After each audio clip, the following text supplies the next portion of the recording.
اگر دختر دوستت داشته است، همراهش مانند یک دختر کوچگی رفتار نکن. او برای پدر و مادرش یک ناموس است. به مادر و خواهرش یک دختری با عفت است. وقتی همراه هم صحبت میکنی، آوازم را به دوستانت نشنوان. وقتی که از من خواستی که با تو صورت بگیرم، به دوستانت عکسایم را نشان نده. نگو ببین چگونه دختری را در دست دارم. به من احترام داشته باش، مثل ناموس خودت. فرصت شد به طرف خانه میبری. مرد باش، چون که من به تو اعتماد کرده تو را مرد فکر کردم. مثل مرد بر سرم ایستادگی کن. خودت را به من نزدیک نکن.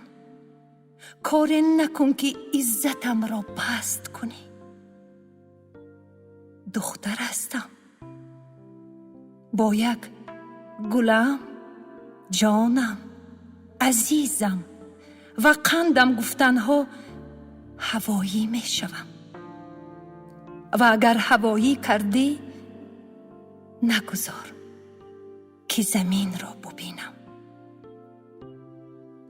هر دختر عزت دارد، پس عزتم را مثل حرمت خواهرت نگهدار باش، چون که من هم خواهری یکی و دختری یکی هستم. شاید غرورم به مراتب بالاتر از تو باشد. اگر واقعا هم دوستم می‌داری، مردانوار و رسما از من خواستگاری کن. اگر فقط به خاطر هوسرانیت کلمه دوستت می‌دارم را دام ساختی، از این کارت دست بردار. من بیراه نیستم. مرا تو بیراه نساز. همیشه این سخنان را در خاطرت نگه